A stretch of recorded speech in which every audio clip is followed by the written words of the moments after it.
Welcome, ladies and gentlemen, and we are back again for another episode of the MMA Huddle. You are back with myself and Will. We've had a break, so to speak. We did have Bellator on, so we had a kind of break from the UFC and tape study. But of course, we are back again for the upcoming card, which is all the way over in China, in Shenzhen. Headlined by Andrade versus Zhang for the women's strawweight title. As always, give us a follow if you don't mind, please, folks. We are down the bottom. Hit that subscribe button. Give us a like, share, comment down below. Give us your picks, give us your bets. Join the conversation. And as you'll see in previous weeks, we have lots of people joining the conversation to talk about the fight game. So it's great to have that interaction. The more the merrier, really. That's what we want to see. Will, before we jump into this card, which is stellar, how's your week break, so to speak, been, bro? It's been good. It's been good to kind of just take your mind off the fights a little bit, but it's like when you get kind of got one thing and you've got the normal life kind of gets back in the road, and like work was just like horrible. So I started watching fights for upcoming cards. I thought, right, I'm going to have a break, no fights for 4 or 5 days, and then I'm like, that's not going to happen. So I was straight back into it with 242 and a little bit of this. So it's been good. I'm looking forward to it. We've got another massive run going to like mid-November, I think. So we've got to work kind of cut out for us for the next few months. But just what I want to say is just a massive thank you, because over in YouTube, especially the views we've been getting is unbelievable, and the subs we've been getting as well. We've got a chance maybe by the end of the year to hit close to 1,000 subscribers, which is completely out of the kind of ballpark that we ever thought we'd get close to. So keep it going, like, comment, subscribe, and get involved with the comments down below, and we'll get back to you as soon as we can. But just a big thank you from ourselves on that, because it is a massive thing for us. So thank you very much. Yeah, it means a lot, and we'll kick off this card. This is the fight card arrangement I have. There was a bit of a mix around because people pull out and jump in, and everyone doing a hokey cokey with fighters and changing. So I have here in the bantamweight division, I have Batgerel Dana.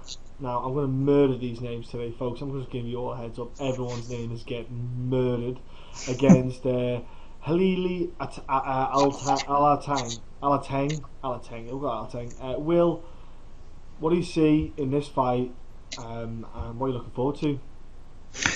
This was one that I kind of threw away pretty quick. I was like, and I looked at them and I was like, we've got a guy coming from Mongolia. We've got a guy with like a 12-7 record from China.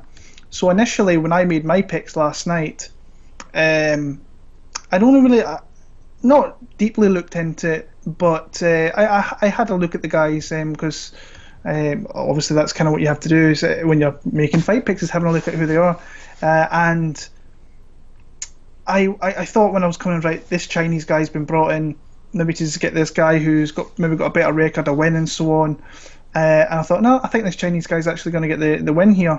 And then when the betting lines opened, I was like, oh, something's wrong here. So I went and had a look, went back, watched pretty much the full calendar of kind of fights I could find on both guys, and I was like, oh, big underdog there. I did pick Alateng, and that's the one I'm picking in here, but it's like very like I said in my one last night, it's like taking a couple of darts and just throwing them and see where they land.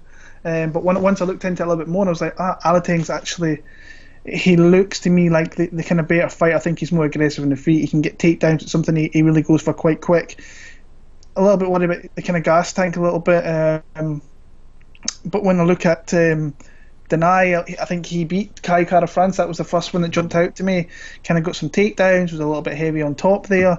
But ultimately, I just think it's going to be a close, kind of low-level fight. And I think fighting at home is going to be a big thing here. I just think he's a little bit better. I think he's a little bit faster. I think he can mix up just a little bit better as well. So I'm going to go Alateng for the win here. Yeah, I was going to say the kind of only thing Dan has got going is that win over a current UFC competitor, Karol, who's also on the card. And to be fair, he caused Karol France a lot of problems in that fight. Like, Karol France, young in his career, Karol France was kind of 50-50 in his record.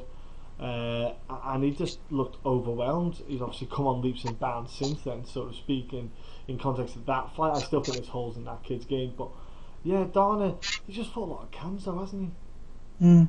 You know, and that's one thing I noticed, you know, the latest few fights are just not very high level guys, pretty low level. There was one fight I remember watching where the guy just didn't know how to stop the takedown, didn't know how to stop any ground and pound, no attempt at getting up really.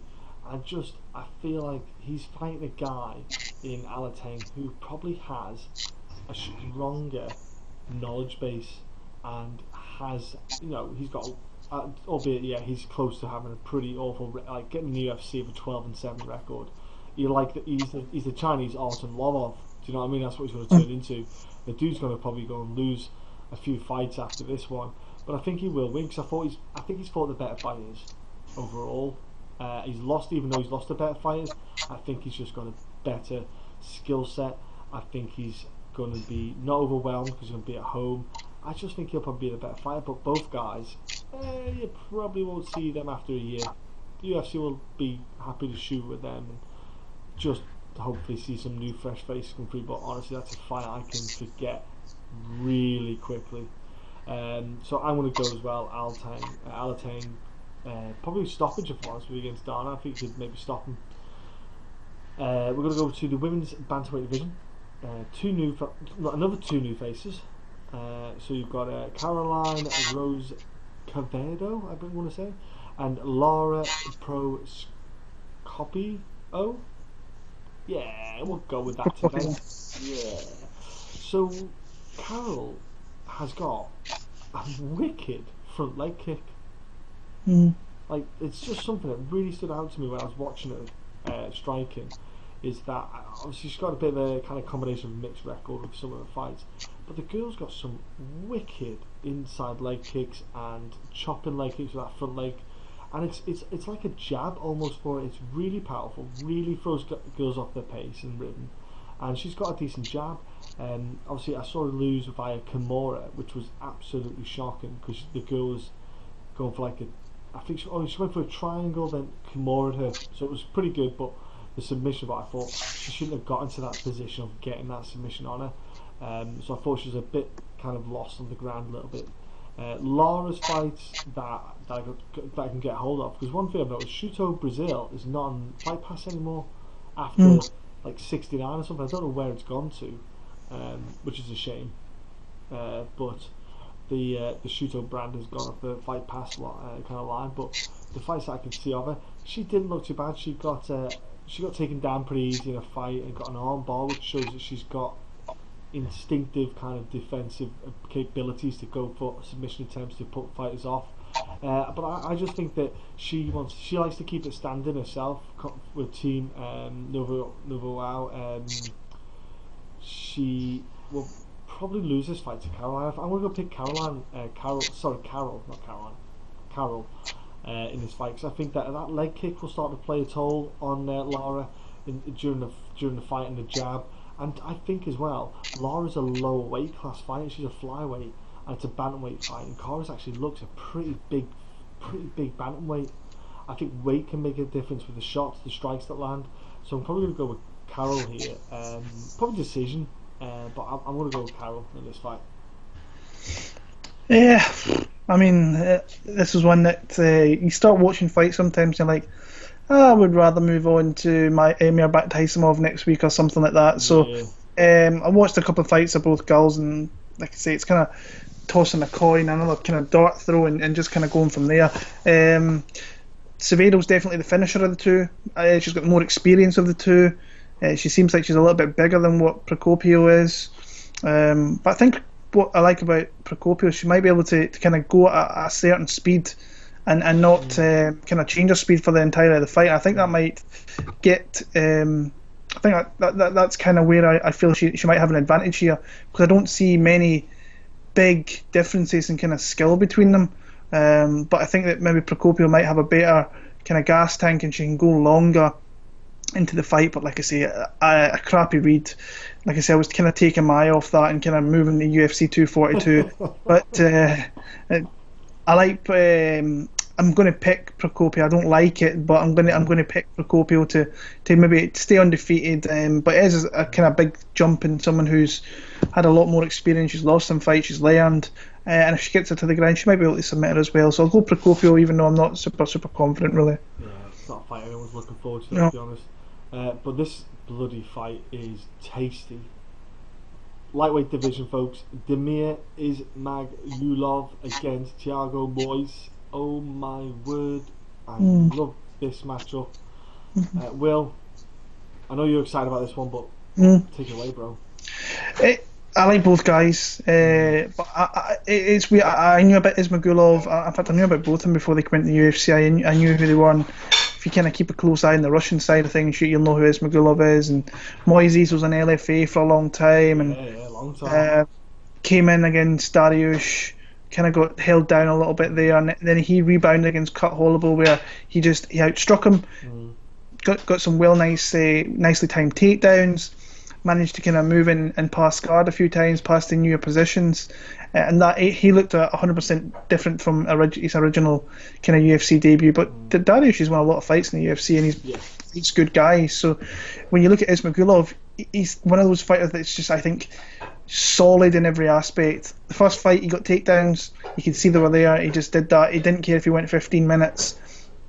He just got takedowns and won the fight through that. The second fight, I've totally forgot who he was against now. That's going to annoy me. Let me see.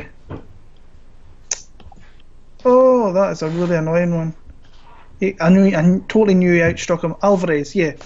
Joel Alvarez was his skill set. I think 14 of his 15 wins are by submission. So what did Damir Ismagulov do? He's like, I'm just going to stand with this guy and I'm going to completely outbox him for the entirety of the fight. He's going to do nothing, which he completely did nothing. Not that he didn't do nothing, but he got outboxed. He got out. There was more people. There was more strikes landed on Ismagulov's side, and he just controlled the pace of the fight and where he wanted the fight to be for the entirety of it. So, sorry, that's the dog there just barking at somebody else. Scared the shit out of me though.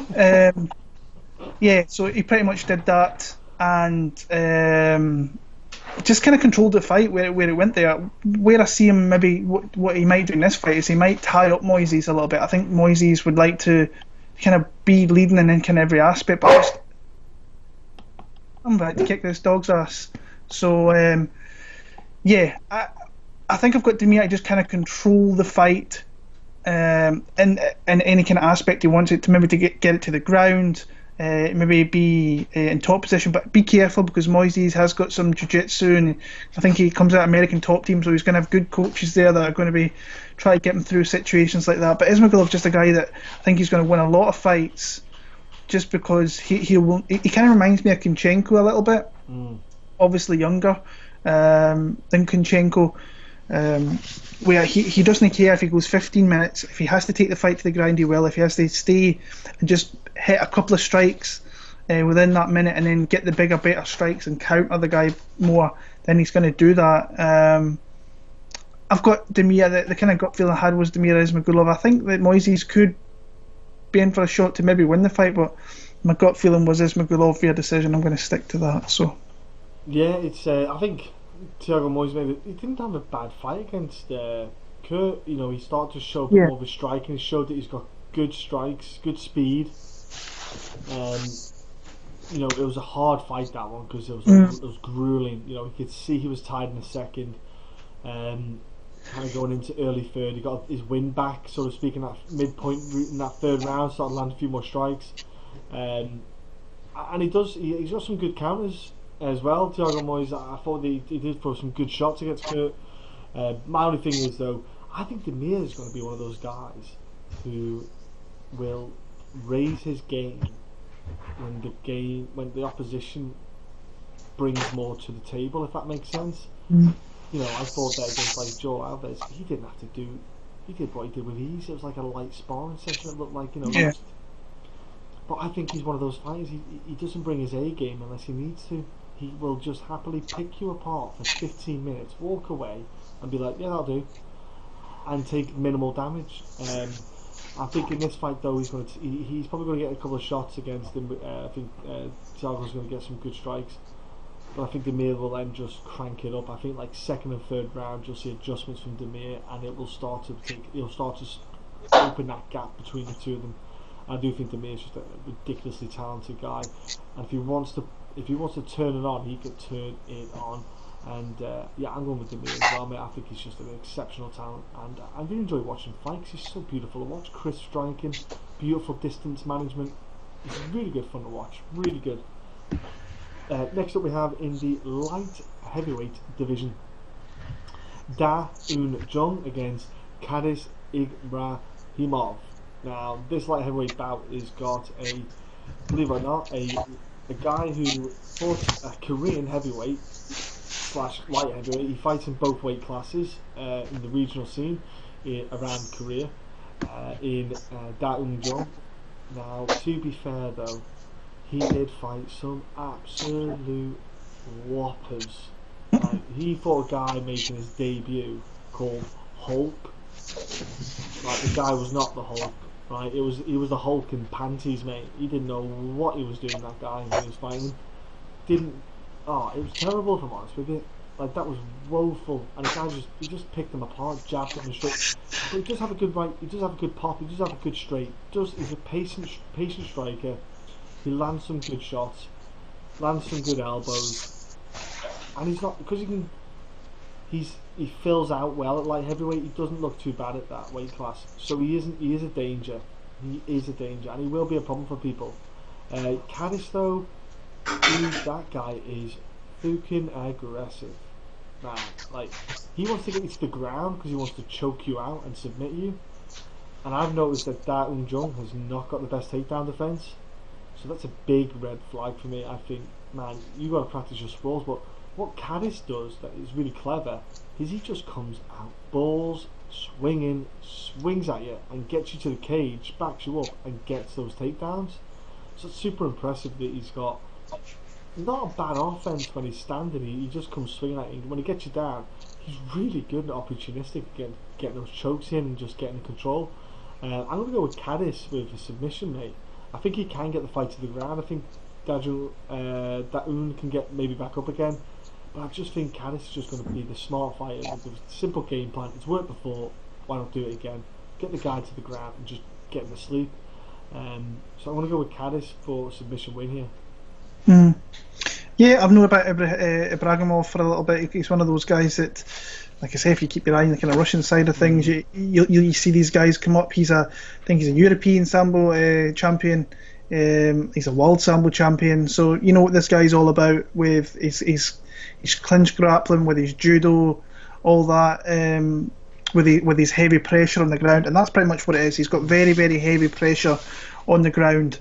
But what I think with Jung here is the fact that Ibragimov throws a lot of strikes. He kind of wings it. He throws big, heavy Sambo kind of hooks. Really, that's what it is. So there's no real substance with his striking. There's not too much really to do with it. He doesn't really throw that much except for big hooks and such like that. So he might give Jung the opportunity to actually work his way into the fight with his I was going to say durability, with his cardio and his technical striking, because when I looked at Jung, to me he doesn't look, he doesn't have like that big explosive attribute that's going to win him a lot of fights at 205. He doesn't have big power. He is fairly athletic, like I say, technical striker, fights behind the jab and that kind of left cross pretty well, right cross, and with his jab he can kind of double it up and triple it up on occasions, but he's going from fighting, I think, I wrote down, so his calibre at opposition, his wins are 41 and 35, so 500 fighters, and he's coming into the UFC here. Now, Ibragimov's still young in his career, but I know he's been ready to jump into a UFC fight, and he got the opportunity, I think it was on a week ago, so it's a big opportunity for him. What I liked about Jung was just he's a technical striker, pretty athletic, keeps kind of good cardio. He's been, I think, 3 rounds kind of numerous times, but when you look at the calibre opposition, he should be putting guys like that away. And his takedown defense is kind of held up, but he's been, like I said, he's been facing low calibre opposition. This guy is not low calibre with his skill set of taking people down. if he can get hold of you and get you in the position, he's going to throw you in your arse pretty quickly with that judo background that he's got. So, yeah, I've got Khadis Ibragimov here. I think he's just going to take him down. I think eventually he's going to have to kind of throw more strikes to get into a clinch position, and once he gets him there, he's going to whip him to the ground. I think the heavy top pressure is going to really kind of play into the kind of mid to later part of this fight, and he can maybe get a TKO finish or a submission finish. So I've got Ibragimov for a finishing late 2, early round number 3 in that one there. Nice, bro. Next up we have in the bantamweight division, one of our favourite fighters, smartest guy ever, Andre Soukhamthath against Mudaerji. We'll call him that today. Will, obviously I know you're on the edge of your seat of this fight. But what are you looking forward to, bro? Yeah, I'm going to pick Soukhamthath, but with that comes some trepidation, because this guy, his fight IQ is horrid, and we've seen that on a couple of occasions now, and it still continues to go. And you think that's something after one fight that your coach would be telling you, look, this is out, like, you made a massive mistake by doing this in this fight. But then he comes back again and he does other things in fights that you're like, oh, what are you doing, bro? It's like, you should be learning from things like that. But I know he's changed camps for this one. I know he's went to American Top Team. Now, if anybody's going to make guys better with game planning and stuff like that, I think Mike Brown's a big game planner down there in Coconut Creek. So if he's got someone like Mike Brown in his corner, that might kind of change around. But I don't think he's like, that's the big thing to me that kind of stands out for Soukhamthath, was he's just his bad fight IQ. The guy's got some power, he's got some decent striking, and he's got some takedown ability, because he's shown that in his fights that he can take fights to the ground. He did it with his last fight, who was it? Montel Jackson. He took him down. Yeah. He took down Martinez a few times, and he has got some big strikes. You saw that power that he put away. It looks Sanders in the second round. He kind of lost that first round, but came out of there and landed a massive hook in the second, put him out. But he's just so up and down as a fighter. It's hard to really be super confident. If you're a betting guy, I would never bet a guy like this. But in this aspect, he's against Mudaerji, who came into the UFC off a loss, and then he kind of got beat up a little bit by Luis Smolka, who really took him to the ground, because Mudaerji's background is with his striking. But this might be the type of fight here. If it's a stand-up fight, you would have to. It could kind of go either way, because Mudaerji, that is his skill set. Now, if I'm Soukhamthath, I'm mixing it up and I'm taking this guy to the ground if I can, because I think that there's ways to win down there for him as well. So, but it's hard to trust him, Soukhamthath, to do that. But I am going to pick him to win the fight. But I wouldn't actually mind seeing Mudaerji come in there and just like winning. A young kid. Actually, how old is he? 1996 he was born, so 22, 23-year-old kid. So he's still got a lot of kind of growth within the kind of sport. But I don't think I could push myself to pick him here. I'll go Soukhamthath, but not super confident. I hate saying it that I'm going to pick him, but I have to pick Soukhamthath. Oh, I can't. When I saw the matchup, I went, I might have to pick Soukhamthath here. And I looked at the fight and I went, I'm going to have to pick him, aren't I? And I do, because I just think the power will be a deterrent, because he can take a hit. Andre Soukhamthath can take a hit as well. So I think there's my worry for KO is not there. And don't forget, folks, look at the fight history that Sue had before the UFC. The last 3 guys he had was 0-1, 1-0, and 2-1. So says a lot about a guy coming into the UFC. And again, and like you said, Will, there's chokes there, there's submissions there, and he loses by them. If you're Andre Soukhamthath, you start the fight off, you throw some strikes, get the guy to open up with his own striking and counter the striking he maybe uses to go in with takedowns. If he comes up with punches, shooting for the takedown. I think Soukhamthath will be the stronger guy and be able to get that fight to the ground. But yeah, I'm going Soukhamthath because, I'm saying this, but he's thick as pig shit, and so it's I just If he doesn't take him down and get a submission, I'd blow my mind. Get him down, submit the guy, and get it done with. I'm going to go Andrei Soukhamthath by a submission, on the hope that he has somehow developed 1 IQ. But yeah, we'll see, bro. We'll see if that happens. Next up, we have in the middleweight division, Anthony Hernandez, who I think is the fun fighter to watch, against Jingliang Park. Now, Anthony Hernandez was on the Ultimate Fighter, Dana White Contender Series. Sorry, I always get bloody Dana White Contender Series and Ultimate Fighter, bloody hell. They're 2 different shows, aren't they? Yeah, he came along there and had a no contest, load of saga, and then he fought Marcus Perez in his debut. Now, Marcus Perez is a bad man. Like, he's a pain in the ass, Marcus Perez. The fight, he's just good conditioning, good chin, and hard work. And I think that Anthony Hernandez just got kind of outworked, and especially in the second round, a choke was put on by Marcus Perez. But Anthony Hernandez did have a couple of bits of success. He calls himself chubby, fluffy, or fatty or something. Fluffy, because he's not sure. Well, he is actually not in bad shape, but I think it's because he's just like he holds a lot of water retention when he puts the weight back on. But mate, I've got to be honest with you, Jingliang Park, I like him in this fight. Actually, look, I think the dude's got a combination of striking and the takedowns and the kind of submission work, and he's got some good wins on his record. To be fair, like Ray Cooper III, not a bad win. To be fair, his early career was a bit so-so, but that was only him just learning his game, and obviously as he developed as a pro. I'm actually leaning towards Jingliang Park here. I think he can actually get the win against Anthony Hernandez. I just think that there's takedowns opportunities with the way Anthony Hernandez strikes with coming into the entry. If I'm June, I'm going to try and get the takedowns, get the fight to the ground, and apply the submission game on him. So I'm actually going to go with it. I'm actually going to go wide and go for a win for Jingliang Park, mate. Yeah, I quite enjoyed actually watching his fights. Yeah. A couple of good wins in his resume as well.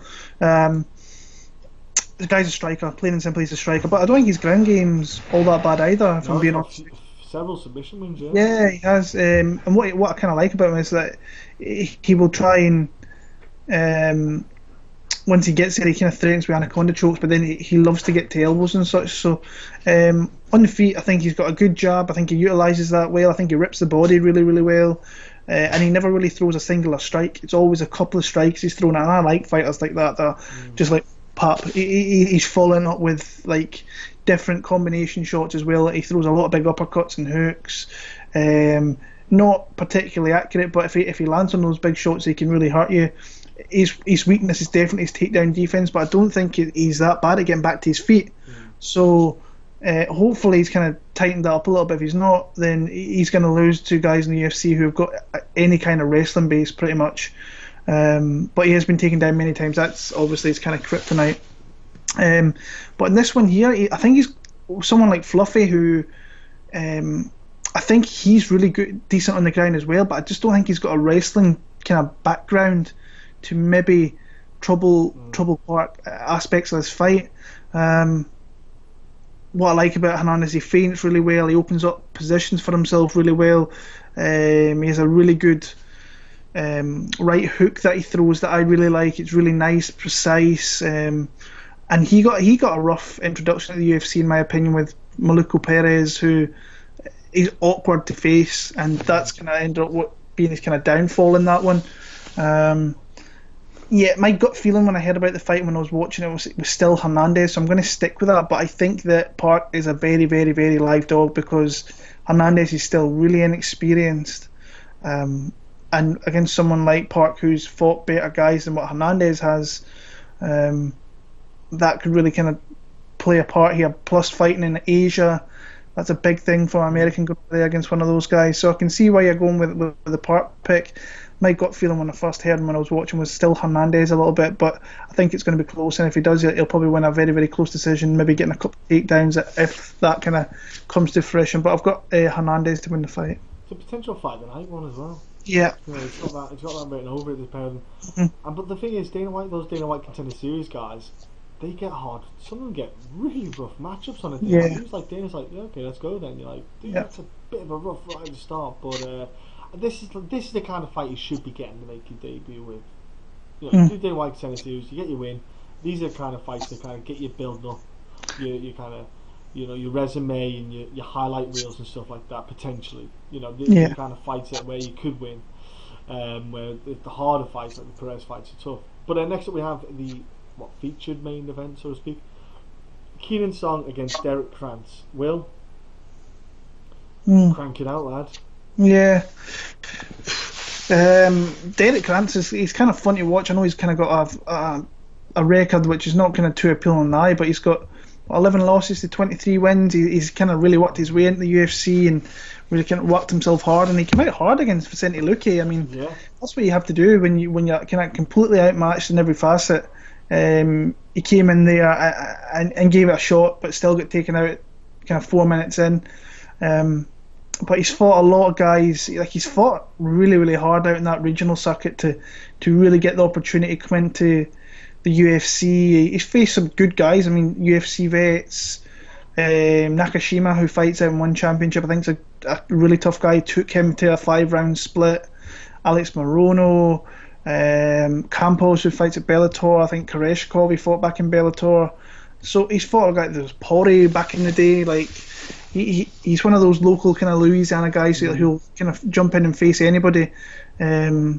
As well, tough, hard-nosed guy. He's going to be in your face. He's going to bring the pressure, and he's going to be in your face there. So the one thing that I'm a little bit kind of worried about is the fact that he's going to China, first time fighting outside America, I believe. So that's I know he's a veteran. He's been kicking around for maybe 12 years fighting, but a lot of his fights are in Louisiana. He doesn't really fight that much outside of the south of America, like Texas and so on. So yeah, that's a big thing, going and fighting in another country, especially and against a guy whoever's going to be in there. We know if there's going to be many there, because there's talks there's not going to be all that many fans in there. But the guys from China, Kenan Song, so he's going to push the pace. What I think Kenan Song can do is he can counter the pressure that Krantz is going to bring. But I would not be super wanting to throw money on Kenan Song, because he is. I think it was the Bobby Nash fight, he caught him with a really nice counter, and this is kind of where I'm going with that one there. But his last fight against Morona, he took an absolute beating in that fight and did not look like the kind of did not look great there. But I think Krantz is going to start strong, but I think he's going to start to fade in the kind of middle part of the fight, and I think that Kenan Song's going to start countering with some shots. But like I say, I think Derrick Krantz is very, very lively. If you're looking for maybe a half decent underdog, in fact, I think the odds have kind of tightened up if I look there. Let me see, because they were it's a pick'em. So he's went from a heavy underdog to a pick'em fight now. So if you got dog money on Derrick Krantz, I don't think that's a bad little bet. But I'm going to go Kenan Song to win a very, very kind of boring decision, or maybe even like one of these decisions that Krantz should really win, but it might be a hometown decision for Kenan Song. So yeah, I'll go Song for the win. Yeah, Krantz is his debut against I think it was one of them ones where he went, I'm here, I've got in, this is a fight that's not really the best one for me, and it looked like he just wanted to just go for it. I gave it a 1 minute blitz, so to speak. He just went for it, hell for leather. Let's try and get this guy out there. Kind of catch Luque off guard, so to speak. And he got clipped himself because he was swinging wildly. He got caught by a punch where he was just overextending the shots, overextending with the reach, and just trying to make himself longer to get there. And he just got clipped, and he got wobbled. And to be fair to Luque, he got the good position, pinned him, and then started laying out that ground and pound. Kenan Song, for me, he looked super out of sync against Moreno. Now, he didn't look confident. He just almost in the second round, he was like, I'm not going to win this. almost like he's salty. He went, nah, I'm out. I can't do anything. It just looked, his head didn't look in the game. I think maybe being in China, it might have an effect. He might put on a bit more of a stronger performance. But the guy, I think Krantz is going to come out aggressive again in the first round.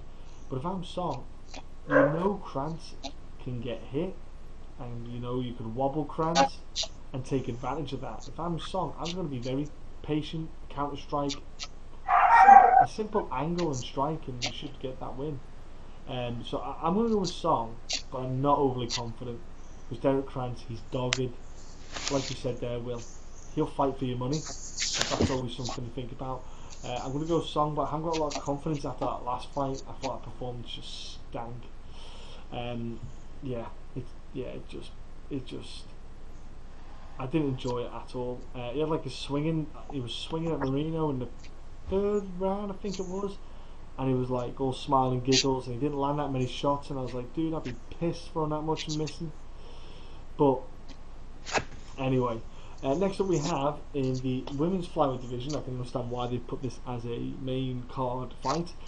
Is Yanan Wu against Mizuki Inoue, and you can find Mizuki's fights on Invicta FC, so it's super handy. You can just jump on there and UFC Fight Pass and find a ton of her matchups. And she's fought a pretty stellar kind of resume on the kind of Invicta FC kind of roster. Some of the fights she's had, the last two fights, some solid names, but I just think she's going to be over. I think this fight she's okay, but I think in general in the flyweight division, I think she's going to get outsized by quite a few girls. I thought Vivian Pereira didn't fight the smartest fight against her in Invicta. If I'm honest, I thought Vivian Pereira should have done more and performed better. Mizuki is quick, really dartful, coming in with the quick combinations and getting out of the way.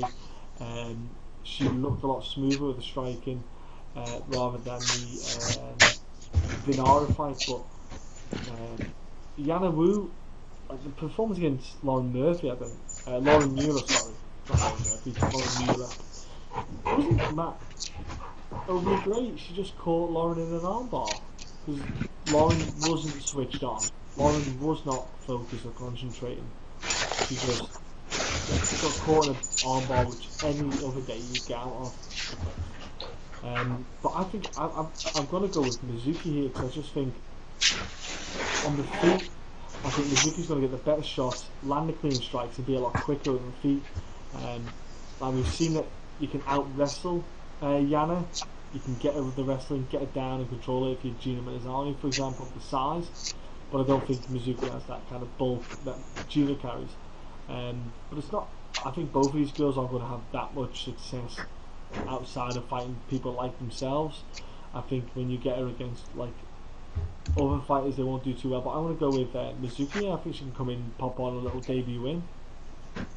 Yeah, I'm with you as well. I think Mizuki not going to have a really tough weight cut. She's a natural 115er. She's going to be undersized. She's going to be, I think she's a little bit, I think Yanan Wu might be a little bit better on the feet, but what Mizuki has on the feet, she throws enough. She does enough to get the fight where she needs to, which is usually in a clinch position. And once she gets it to the ground, I think her jiu-jitsu is actually really, really good and very, very dangerous. And we've seen her in the Jandiroba fight where she was putting her back a couple of times, managed to really get back to her feet. So I don't think Yanan Wu is going to be the one initiating the takedown here. Just don't get caught like Lauren Mueller did. And like I say, she's got far more experience against better caliber opposition.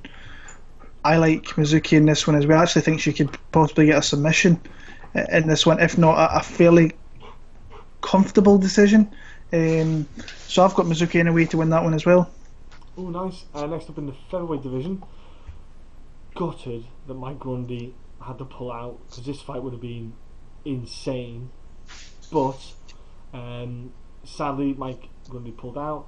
We've got Evloev Evloev.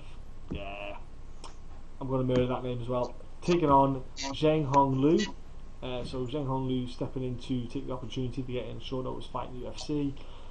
Kind of obviously if you're going to get short notice guys on the UFC China card in the last 2 weeks, the likelihood is they're going to be based from China because of the visa timescales to get guys on. So will this fight, featherweight matchup, go ahead? Evloev all day. What? These guys have fought before. Yes. Evloev absolutely wiped him then. And nothing's really kind of changed in my opinion. It's just that they found an opponent that's managed to kind of save Evloev from not flying out to China and getting a fight. I'm super high in this guy, this Evloev guy. I think he's really good. I think there's a lot of people very high in Mike Grundy. I think this guy was going to tear through Mike Grundy. I really do. I think with his wrestling that he's got, if that was a potential good matchup for kind of both guys, because they come from wrestling backgrounds, we're going to see who the better wrestler was. I think Evloev was miles ahead of where Mike Grundy is with his grappling potential. Super high in this kid. I'm kind of on when I speak about Arman Sarukian, I see this guy being on a similar level to him, where I think they're going to be ranked fighters. Just don't push them too quick. They're in that like mid-20s kind of range. But he's a really solid grappler, and he doesn't give up. His chain wrestling's really good. He's going to get this guy down a couple of times, and I think eventually he's just going to wind up getting the back of this guy and getting a rear naked choke. So I've got Evloev to get a submission in the first 7-8 minutes of this fight, in my opinion. So saying that, the fight was 2015, so could you make a big jump in that time? And Lou might have did that, but he's coming off a loss back in April and did all right, I suppose. He reeled off a win streak to get himself into this position here, but I think Evloev's just another level altogether. So Evloev all day. Yeah. This fight. But don't forget that win that he racked up was one of them was Charles Bennett. Yeah, the crazy horse. Yeah. And another guy was 1-0. There was another guy who was 3-2. There was some questionable matchups, but he got the wins. Like you say, sometimes UFC I don't think really take credit. Well, look, he's just local to the area, but man, Evloev, there's no way you can look past this. I think everyone's gonna be watching it thinking, how long can Zhang last? That is the question, isn't it? There's not much to say. I think Zhang's just got the opportunity to step in the UFC. I think it's just easy money. It's just a one-way street. The kid's exciting. He's got so much potential, not just with striking, but with MMA wrestling as a whole. I think he's going to be a wonderful addition to the weight class, and I can't wait to see what he can do. I'm sure Mike Grundy will be back soon, hopefully, and get him something else. But man, if that fight happens again in the future, I was super excited because I want to see how the MMA wrestling matched up and see how they can kind of combat it against each other. But oh well, I'm going the same well. Next up we have in the flyweight division, Cara France against Mark De La Rosa. Now, flyweight fight, like we said. Mark De La Rosa fought in the bantamweight division. We didn't do too bad against Joby Sanchez. Alex Perez, you could see then that there was actually a weight class disparity in the pair of them. You could see that De La Rosa was just outstrengthed, outmanned by Alex Perez, and just outworked, and it took it all. And he looked out of sorts, Mark De La Rosa. But man, I kind of like Mark De La Rosa. I think that in the flyweight division, it's the perfect kind of weight class for him. I think he's got the right size. He can bully guys. He's nice, aggressive manner, get takedowns, and he's a good guy for that weight class. Cara France, man, I see holes in this kid's games. I don't see the kid as perfect. Like let's look at his last fight against, well, now let's call him Rulan Three Eyes, because it looked like Piper was coming back into that fight in the second and third round. He started to get his timings down, getting the range down. If Piper just added head movement, man, he would have absolutely, and it did all that from the first round. Man, Karol France wouldn't have had a chance. He was going to get absolutely annihilated if that was a different fight. But man, I just don't see Karol France doing well against Mark De La Rosa, because I think De La Rosa is going to be the aggressor. I think he can get takedowns. I think he wanted to. He can go for the submission games, and I think that's his probably go-to thing. Get this kid to the ground and submit him. So I'm going with De La Rosa's submission win. I'm with you. This is one of the kind of underdog plays I like in this card. That I think when I look at the matchup, I think there's a clear striking advantage, obviously, for Kai Kara. Yeah. And if this stays on the fight more than it's kind of anywhere else in any other position, he's gonna be quicker to the punch, quicker to the kick over De La Rosa. And I think that's the way he's going to start. He's going to start very, very quickly. He's got some fairly decent takedown defense. Don't like his cardio. I think he fades a little bit. We've seen that in previous fights in the past. But his striking is better than what De La Rosa is. De La Rosa's going to have to maybe try and catch a kick, try and get in a clinch position up against the fence, try and take him down. But it looks like Kai Kara France has been making improvements on that as well. I just see once it kind of gets into the middle part, the second and third round of this fight, I think that he's going to get takedowns, and I think that he'll spend majority of the time working to different positions and kind of winning the rounds 2 and 3 kind of through that. When Kai Kara France first came into the UFC, I was pretty high. That Paiva fight, I was a little bit iffy, but and going and saying that, I think Paiva's actually going to be a really fun fighter in the UFC. He 2 fights that he's had, he makes it exciting. So, but I like De La Rosa in this one. I like him to win through his grappling in the kind of second and third round, and I think it's going to be relatively close. Like I say, if this stays predominantly in the feet, I think that Kai Kara France will kind of beat him up a little bit.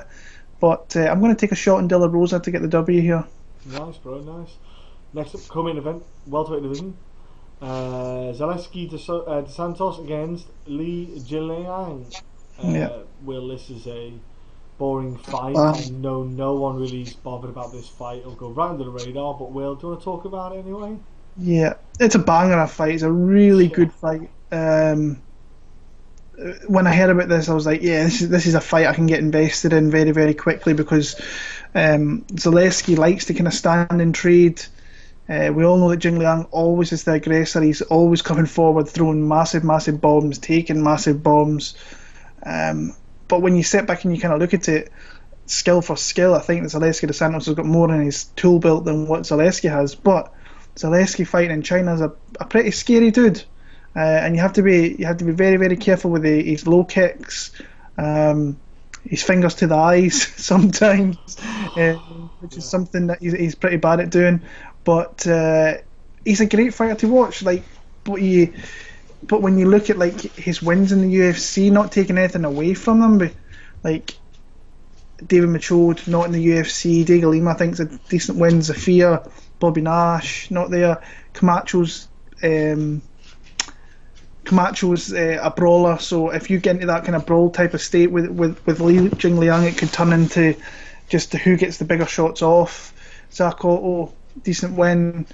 Daichi Abe not in the UFC. David Zawada, I think that was a beautiful knockout with the kick to the body there in the third. I think his best way to win this fight is to engage in a brawl and catching Zaleski with a shot. But when you get someone like Zaleski caught in that kind of brawl state as well, he could equally catch you just as much and knock you out with his capoeira kind of background. And he showed in his last fight, the guy's got a ground game. He's a black belt, so not that we've seen all that much of him in the UFC, and like he's quietly one of those guys in the welterweight division that nobody's talking about. Not like the real fans who watch and know this guy know that he's like 6 or 7 wins now he's had. Yeah. He wins this one. I think he should be calling for a top 10 guy. I think the next guy on the contract should be a top 10 kind of stalwart, maybe like a Stephen Thompson. That's the kind of fight I would put together.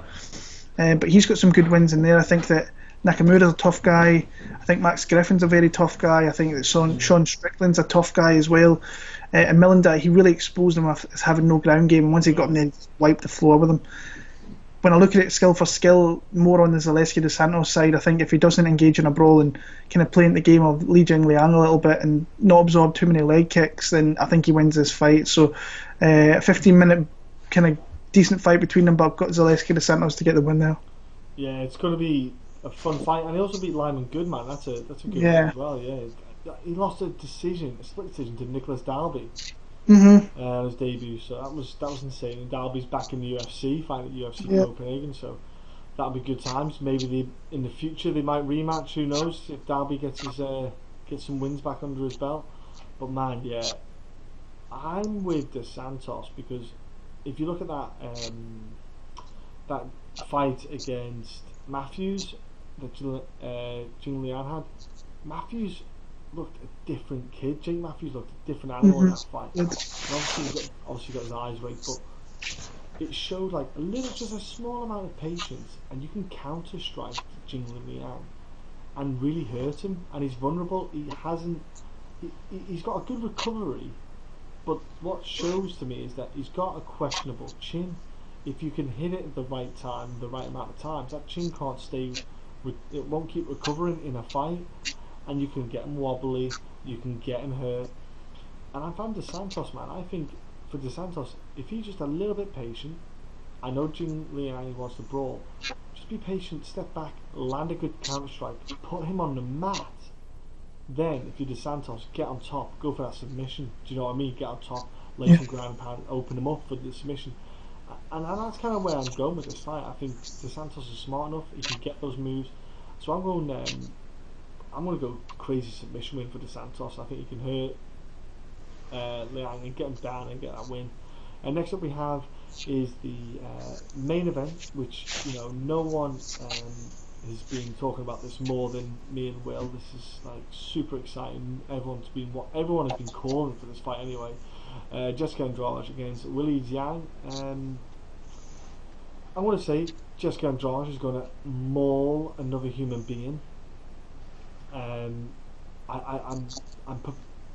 It's preposterous that a girl comes in, gets a 3-0 record, and gets that title shot in that strawweight division. Like, it can't be that bare that it had to make it happen. There is potentially, like Will said, there's potential reasons why, because they have the UFC kind of Performance Institute in Asia. It's a good way to market the Performance Institute. They could do all sorts of interviews from there, potentially have a lot of media stuff going there, which helps. But Zhang, like, she beat Danielle Taylor, Jessica Aguilar. I'm not being funny, either of them, not ours. Jessica Aguilar is not the fighter she was. And then she beat Tisha Torres in a decision that wasn't overly impressive.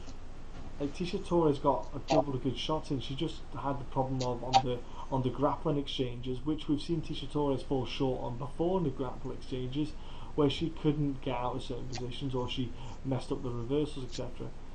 I'm not being funny. Like, you think Zhang's gonna have a good chance with grappling with Jessica Andrade? Jessica Andrade's gonna superplex her from the top of the steel cage. It ain't going. Like, there's nothing that Jessica Andrade's gonna find problem with it. And the problem with Zhang is, what I found watching the tape studies, she's got like a game book of set moves that she likes to go to, set pieces. She likes to go to certain combinations. She has a bit of consistency with irregularity and coming in for the strikes. Man, I think Jessica Andrade can time them and absolutely ring Zhang's bell. She's just done enough. I know her coaches obviously will have done enough tape study. They will have done that and got the counter strikes. Jessica is going to defend the belt in an easy manner. I would not be surprised if she finishes Zhang in like the third or fourth round with her fists of fury. Yeah, a lot of people are kind of really confident in Weili Zhang in this spot, and I'm like, I know I'm not, but like, what's your reasoning behind it? Because when I look at Andrade, I think she's faced the top 5 of that division, where Torres, I think, was probably a top 5 girl at one point, but she was fringe. She was never going to be touching the title anytime soon. And Tisha's really on a bit of a slide at the minute, where she's getting fed to these young girls coming through. this fight, plain and simple, has been made in China. Is the fact that they've got this new institute opening. I'm kind of not of the thinking of like, do they want Andrade to lose because they would love a Chinese champion with this new whole place and stuff like that. Doesn't sound kind of far out? Doesn't like sound all that bad when you say it like that. But her 3 fights in the UFC, I mean, she's did what she has to do. She's won her 3 fights pretty comfortably. Got an easy submission win, which is something that I think that Andrade has to be careful with. That she doesn't like leave something in there and get submitted. That's something that I think that could possibly happen for Weili Zhang. On the feet, I think when they start trading, I think the bigger power strikes come from Andrade. But she takes a lot of strikes as well. You cannot watch that Rosa Namajunas fight and saying that she was not losing that fight pretty comprehensively, because she was getting beat up from like the very first second of that fight. And I think it's more a mistake on the part of Rosa Namajunas that maybe lost her that fight. But when you're someone like Jessica Andrade, as strong as she is, you leave something in there and she can grab you and throw you around a little bit. She can do that with Weili Zhang here, in my opinion, too. Weili throws a lot of spins. I think, like I say, once they start exchanging, I think the bigger, powerful strikes are going to come from Andrade. I think that Zhang's going to show a lot of kind of heart and durability here, and she loses a decision pretty comfortably. I'm a little bit surprised that people are that high and Zhang in this spot here, but I've got Jessica Andrade to retain her belt here and move on and face some of the kind of more elite girls who maybe deserved it a little bit more in that division. And that is the card. That is the fight card picks done. Put your picks down below.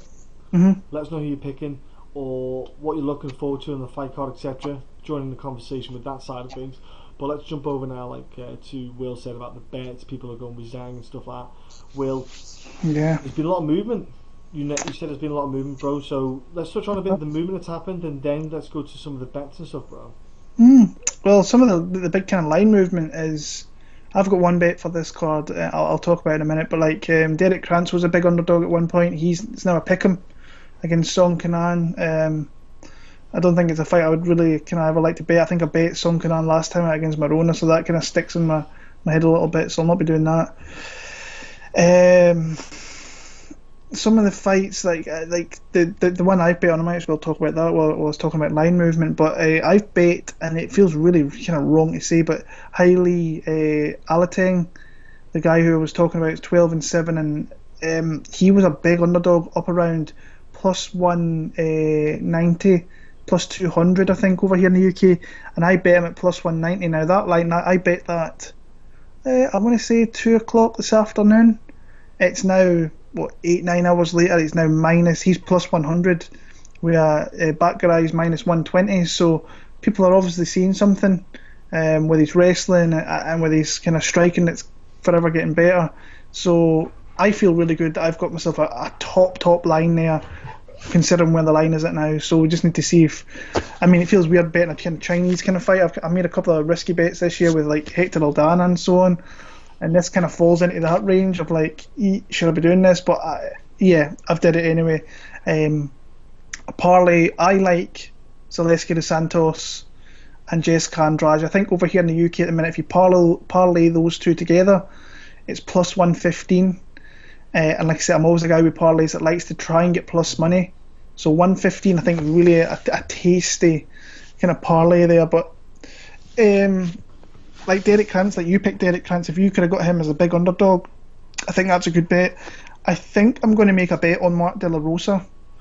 Looking at 5 best fight odds in America, he's plus 195, but over here in the UK he's plus 225 right now. So there's value there, big value in that one there. So loads of people were betting up Kai Kara France. I would rather go the other way and bet Mark De La Rosa to hopefully get the fight to the ground and win the fight through there. But outside that, I'm not going to be betting Soukhamthath. I'm not going to be betting, I think that Jung Park's plus 160, that was higher, because I know that Hernandez was like in the minus 220s, I want to say. Oh, right. Money's coming in on Park when we're talking about line movement there. Money's coming in on Moises.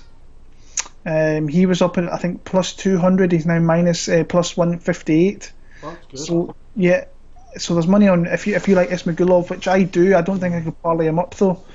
Would you wait for Ismagulov till later on in the week then to maybe because if money's coming in for Moises, to bring him back up? Is that something maybe look at like say Friday, see if there's what lines like then? I think there's going to be more money coming in Moises at this price. I think that Demir should definitely be the favourite, maybe minus 150. But people are obviously in on Moises, which up at plus 200 I think is a good bet. Evloev's minus 600, so there's a parlay piece, even though it's a big parlay piece. He's not going to lose. If he loses, I'll be. And really, I shouldn't be saying that considering Devontae Smith got absolutely bookended at UFC 241, and he was minus 1,000, 1,200, whatever it was. So he got absolutely smashed. So I shouldn't really be saying that. But Evloev to me is, I just really like this kid a lot. But where I'm probably going to be going is a couple of underdogs that I've got, and I'm going to be betting the top 2 fights in Zaleski and Andrade. And then kind of the only other thing I might look at is Evloev, if I can get a decent him via submission, because I think he's going to finish via submission. So that's kind of where I'm going. I think there's better opportunities actually next week at 242. Just kind of looking at the now, I've got one bet which I'll talk about next week.